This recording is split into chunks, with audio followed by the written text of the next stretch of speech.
विष्णु भगवान की जय। आज के दिन सत्यनारायण भगवान की कथा पढ़ी अथवा सुनी जाती है। इस कथा को पढ़ने से अथवा सुनने से सभी प्रकार के मनोवांछित फल की प्राप्ति होगी। घर में सुख शांति समृद्धि होगी और सभी प्रकार के मनोवांछित फल की प्राप्ति होगी। तो आइए श्रद्धा मन और प्रसन्न चित्त से इस कथा को संपूर्ण जरूर सुने। हाथ में पुष्प लेकर और बोलिए श्री सत्यनारायण भगवान की जय। एक समय प्राणी के हित चाहने वाले समस्त मुनि परम रमणीय नैमिषारण्य क्षेत्र में मन को प्रसन्न करने वाली सभा लगाए थे। उसी समय अति तेजस्वी व्यास जी सूत जी गण सहित हरि नाम जपते हुए वहां पर आए। समस्त शास्त्रों को जानने वाले श्री सूत जी को आते देखकर महातेजस्वी शौनक आदि मुनि खड़ा हो गए। सब धर्म को जानने वाले में श्रेष्ठ सूत जी तथा परम वैष्णव शौनक आदि ऋषि परम शीघ्रता से पृथ्वी पर दंडवत नमस्कार करके और शौनक आदि मुनि के दिए हुए आसन पर संपूर्ण शीश सहित अति बुद्धिमान सूत जी बैठ गए। बैठते हुए सूत जी से शौनक आदि मुनि ने नमस्कार कर हाथ जोड़कर कहे, हे से हे सर्वज्ञानी सूत जी, इस कली काल में मनुष्य हरि भक्त किस उपाय से होगा? हे भगवान कहिए, क्योंकि कली काल में सब प्राणी पाप करने के तत्पर है और वेदहीन हो जाएंगे।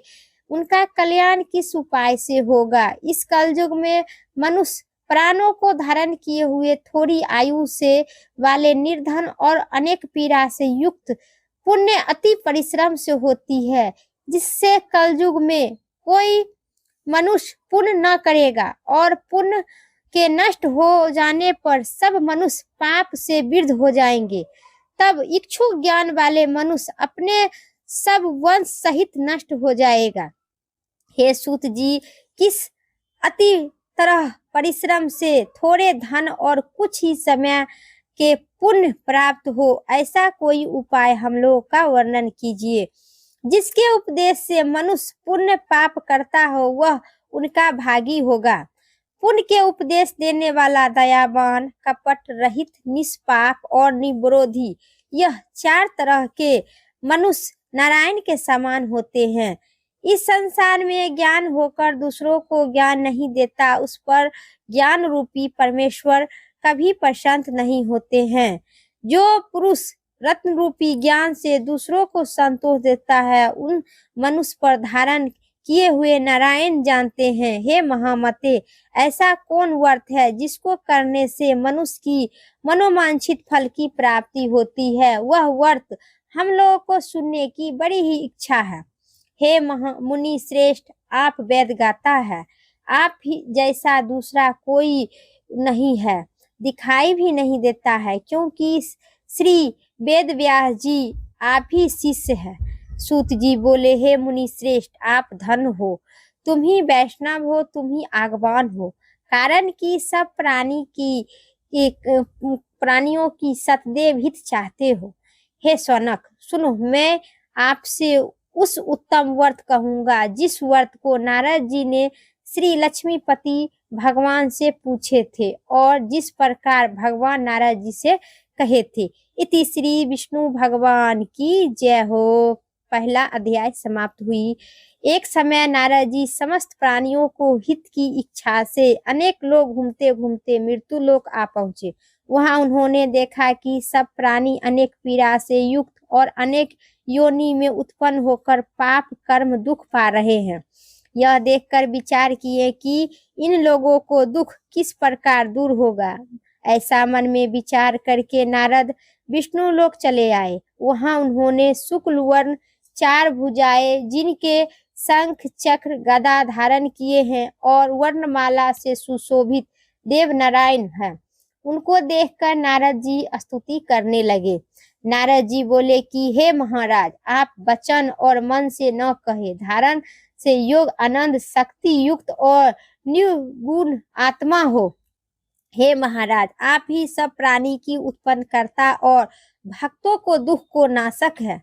यह स्तुति सुनकर भगवान विष्णु जी बोले, हे नारद, तुम किस काम के लिए यहाँ आए हैं? तुम्हारे मन में क्या है? हमसे जो पूछोगे वह मैं कहूँगा। नारद जी बोले, हे नाथ, मृत्यु लोगों में सब प्राणी अनेक योनि से उत्पन्न होकर निज पाप कर्म से शोकोभित हो रहे हैं। हे महाराज, जिस छोटे उपाय से उनका कलेश दूर हो वह उपाय सुनने की बड़ी ही इच्छा है। भगवान बोले, समस्त जनों पर कृपा करके तुमने बहुत अति प्रश्न पूछे हैं, जिनको करने से मनुष्य मोह से छूट जाएंगे, ऐसा उपाय कहता हूँ, सुनो। हे नारद, जो व्रत तीनों लोगों में अति दुर्लभ है वह आज आपके सामने प्रकाशित कर रही हूँ। वह सत्यनारायण भगवान का व्रत है, जिसको विधि पूर्वक करने से इस लोगों में सुख पाकर परलोक में मोक्ष मिलता है। यह सुनकर नारद जी बोले, इस व्रत को क्या फल है और पूर्व काल में किसने किया था? किस समय इस व्रत को करना चाहिए? विस्तार पूर्वक कहिए। भगवान कहे कि हे नारद, इसके करने से दुख शोक नाश होता है, धन धनाई की वृद्धि होती है और संतान की प्राप्ति होती है तथा सर्वश्रेष्ठ विजय की प्राप्ति होती है।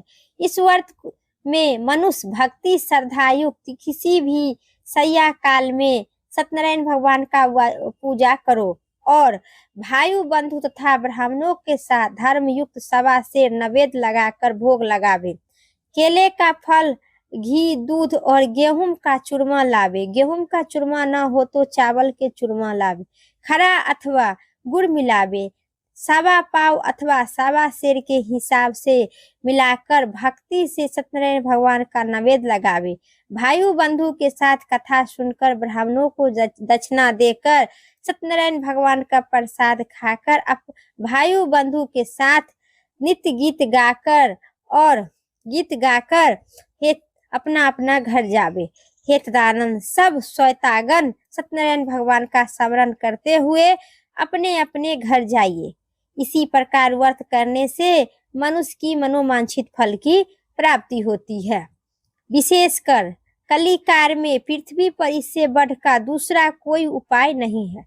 हे नारद, जिसने इस व्रत को पहले किए थे वह कथा सुनो ध्यान पूर्वक।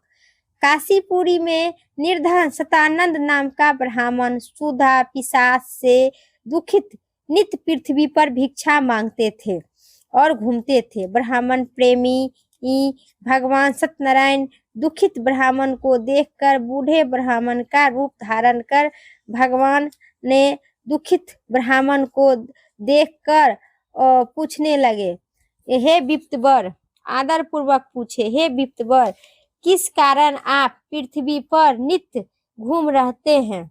यह हमारी सुनने की बड़ी ही इच्छा है। यदि आपकी इच्छा हो तो कहिए। ब्राह्मण बोला, मैं अति दरिद्र हूँ, भिक्षा के लिए पृथ्वी पर भ्रमण करती हूँ। यदि आप कुछ जानते हैं तो कृपा करके पुनः हमें कहिए, जिसको करने से मनुष्य दुख से छूटकर और छूट जाते हैं। वृद्ध ब्राह्मण रूपी सत्यनारायण देव के व्रत का विधान ब्राह्मण को बताकर सत्यनारायण भगवान वहां से अंतर ध्यान हो गए। इस चिंता में ब्राह्मण सतानंद ब्राह्मण ने मन ही मन विचार किए कि मैं कल ही श्री सत्यनारायण भगवान का व्रत अवश्य करूंगा। इस चिंता में ब्राह्मण को रात भर नींद नहीं आई। सुबह उठकर उन्होंने यह निर्णय किया कि मैं आज ही सत्यनारायण भगवान का व्रत करूंगा। यह संकल्प कर भिक्षा मांगने के लिए गए तो उस दिन से अधिक भिक्षा मिला। दीर्घ से उन्होंने अपने भाई बंधु के साथ सत्यनारायण भगवान का व्रत किए। उनके व्रत के प्रभाव से सतानंद ब्राह्मण को दुख से छूटकर सर्व संपत्ति युक्त हो गए। व्रत के प्रभाव से सतानंद नगर भर में श्रेष्ठ माना जाने लगे और तभी से ब्राह्मण हर महीने व्रत करते लगे। भगवान ने कहा, सतानंद द्वारा किया हुआ सत्यनारायण भगवान का व्रत पूजन, इसको जानकर जो मनुष्य व्रत करता है वह सभी पाप से छूटकर मोक्ष प्राप्त हो जाते हैं। जिस प्रकार पृथ्वी पर इस व्रत को मनुष्य करेंगे उनका दुख आवश्यक ही नष्ट हो जाएगा। प्रेम से कहिए श्री सत्यनारायण भगवान की जय। दूसरी अध्याय कथा समाप्त हुई। सूत जी बोले, हे शौनक, विष्णु भगवान ने जिस तरह कहे थे वह तुमसे मैं कहता हूँ, और दूसरी बात की वह पूछो। शौनक आदि जी बोले कि हे सूत जी, उस ब्राह्मण के बाद इस व्रत को किसने किए थे, वह सुनने की बड़ी ही इच्छा है। सूत जी बोले, हे मुनि श्रेष्ठ, जिसने व्रत को किए वह सुनो। एक समय निज धर्म अनुसार निज बंधु भाई के साथ व्रत करने का उदय हुआ। उसी समय एक लकड़ीहारा वहां आए। भूख प्यास से पीड़ित, कष्ट से भरे हुए बाहर आकर खड़ा हो गया। ब्राह्मण के घर में जाकर उन्होंने व्रत करते हुए ब्राह्मण को देखा और निम्रता से हाथ जोड़कर प्रणाम कर बोला, आप क्या कर रहे हैं? इसको करने से क्या फल मिलता है, यह विस्तार पूर्वक कहिए। ब्राह्मण बोले, मनोरथ को देने वाला, दुख और शोक को नाश करने वाला तथा सिद्ध को देने वाला सत्यनारायण भगवान का व्रत है, जिसके प्रसाद से धन धन्य प्राप्त होता है। यह सुनकर लकड़ीहारा प्रसन्न हो गए। प्रसाद को खाकर जल पीकर वहां से भगवान सत्यनारायण को ध्यान करते हुए अपने नगर चले गए। आज लकड़ी बेचने से जो द्रव्य प्राप्त होगा, उस द्रव्य से मैं सत्यनारायण देव की उत्तम व्रत करूंगा। ऐसा मन में विचार कर उन्होंने लकड़ी को सिर पर रखकर धनी लोग जहाँ रहते हैं उसी नगर गए। उस दिन से लकड़ीहारे को दुगुना द्रव्य प्राप्त हुआ। वह अत्यधिक प्रसन्न होकर सुंदर केले के फल, शक्कर, दूध, गेहूं के चूरमा लेकर और घर में जाकर अत्यधिक अपने भाई बंधु के बुलाकर विधि विधान से सत्यनारायण भगवान का व्रत किए। उस व्रत के प्रभाव से लकड़ीहारा को धन पुत्र से युक्त हो गए। इस लोक में सुख पाकर अंत में सतलोक चले गए। हे मुनि,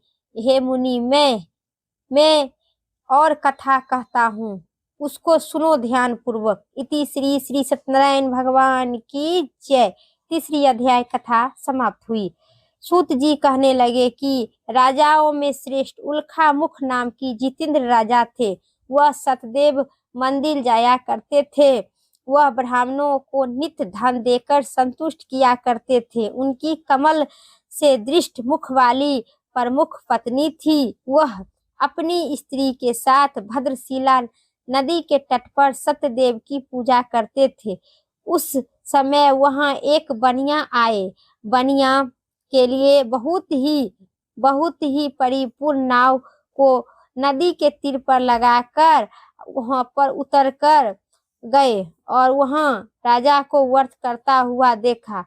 हाथ जोड़कर प्रणाम किए और पूछने लगे। साधु बोला, हे राजन, आप क्या करते हैं? यह हमसे भक्ति पूर्वक कहिए, सुनने की बड़ी ही इच्छा है। साधु बोला, यह अति तेजस्वी भगवान विष्णु जी का व्रत है। जो व्रत मुझे कहो, यह भक्ति पूर्वक कहो, हमें सुनने की बड़ी इच्छा है। यह अति तेजस्वी विष्णु भगवान का पूजा है, जो मनुष्य अपने भाई बंधु के साथ पुत्र पोत्री की इच्छा से करते हैं। तब बनिया नमस्कार कर बोला, हे राजन, इस व्रत को मुझे कहिए, यह मैं भी करूंगी, कारण कि मेरे कोई संतान नहीं है। इस व्रत को मैं अवश्य करूंगी। वह व्रत का विधि जानकर अपने नगर चले गए। अपनी स्त्री से यह संतान पद का व्रत कहे और यह संकल्प किए कि जब मेरे घर संतान होगी तब इस व्रत को अवश्य करूंगी। थोड़ी समय में के बाद जब मेरे घर बाद हुई, उनकी स्त्री लीलावती आनंद चित्त से गर्भवती हो गए। उसी 10वें मास में अति निर्मल एक कन्या का उत्पन्न की। जैसे शुक्ल पक्ष की चंद्रमा की ज्योति बढ़ती है, उसी तरह प्रतिदिन कन्या वृद्धि की प्राप्त हुई। अपने स्त्री के साथ बनिया ने कन्या को जातक कर्म कर कालावती नाम रखा।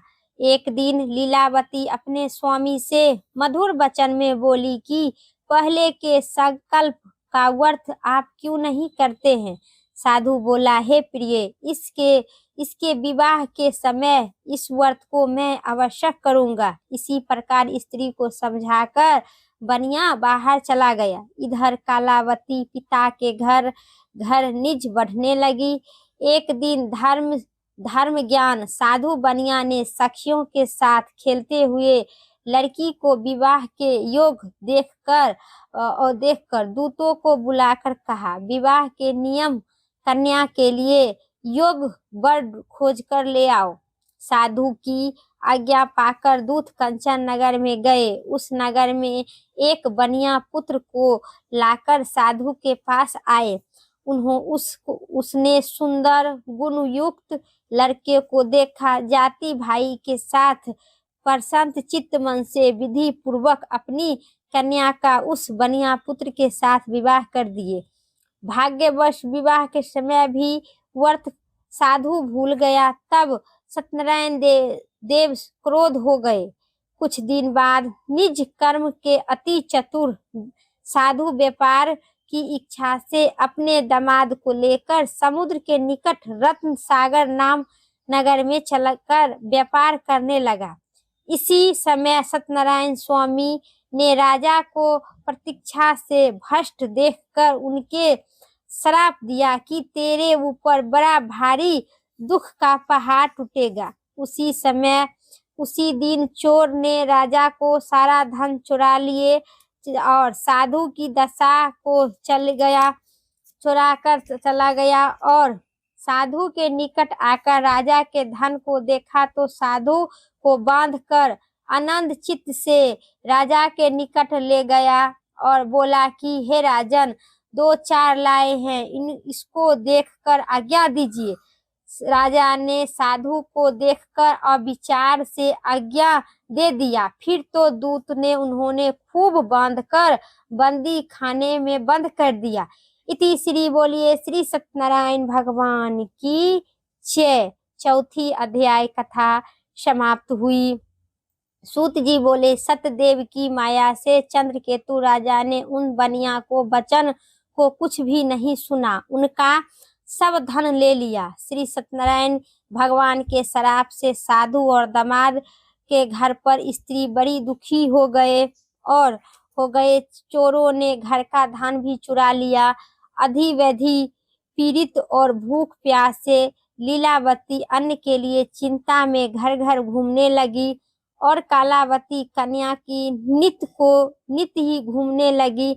एक दिन रात को भूख से दुखित कालावती एक ब्राह्मण के घर जा पहुंचे।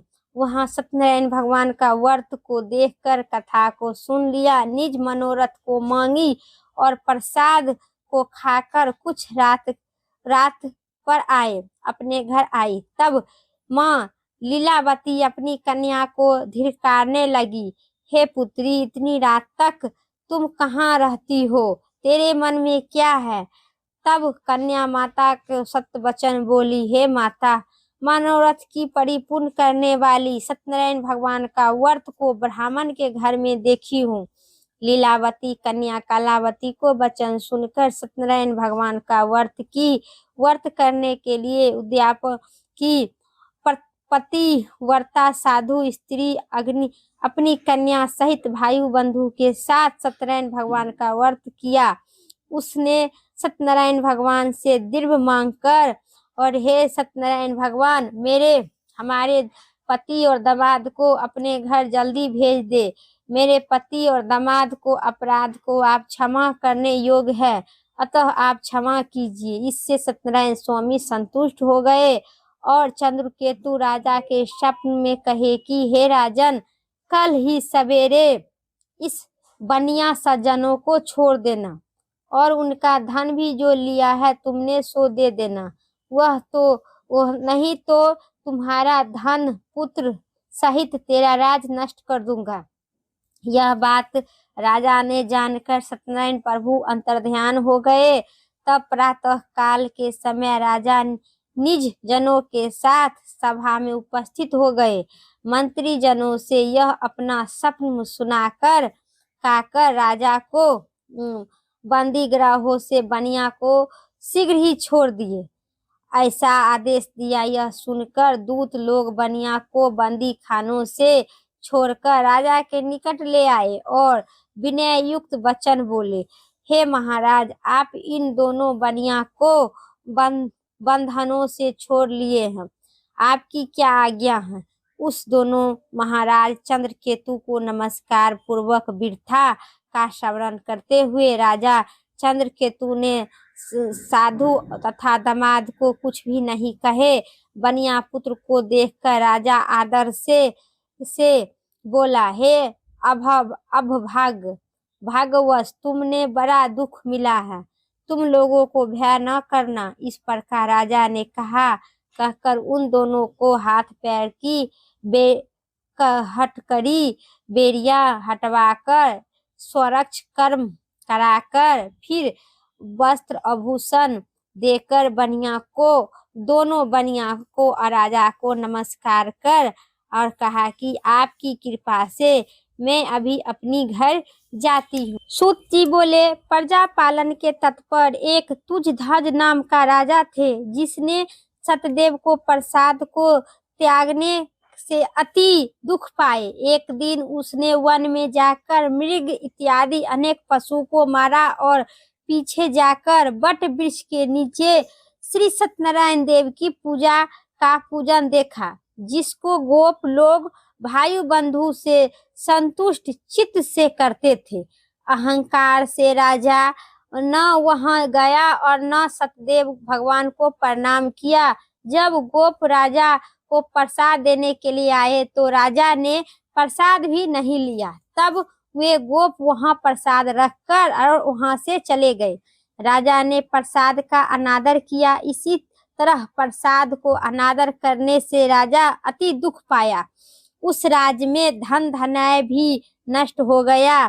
तब राजा ने अपने मन में विचार किए कि सत्यनारायण भगवान के धन नष्ट कर दिए हैं, इसलिए मैं वहां जाकर पूजा अवश्य करूंगी। यह विचार कर वहां जाकर अहीरों के साथ भक्ति युक्त श्रद्धा होकर विधि से उन्होंने सतदेव का पूजा किया। तब सतदेव को प्रसाद से धन पुत्र युक्त हुआ राजा और इस लोक में सुख पाकर अंत में सतलोक गया। जो लोग सत्यनारायण भगवान के प्राणी अति दुर्लभ से सत्य भगवान की पूजा करता है और भक्ति युक्त पवित्र फल देने वाली कथा को सुनता है, उनको सतदेव के प्रसाद से धन धनादिक प्राप्त होती है।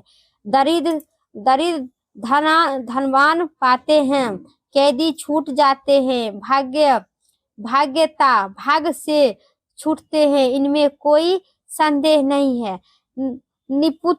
पुत्र की प्राप्ति करती है। प्राणी सदा सुख पाकर अंत में सत्य लोक में चले जाते हैं। सूत जी कहते हैं, हे विप्तवर, मैं सत्यनारायण भगवान का व्रत को आप लोगों से कहा हूँ, जिसको करने से मनुष्य सब दुखों से छूट जाते हैं। विशेषकर सत्यदेव की पूजा कलयुग में फल देने वाली है।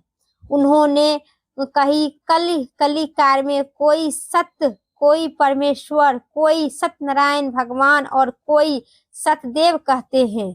सत्य रूपी भगवान सनातन कलयुग में अनेक रूप धारण कर सबको मनोवांछित फल देने वाली होंगे।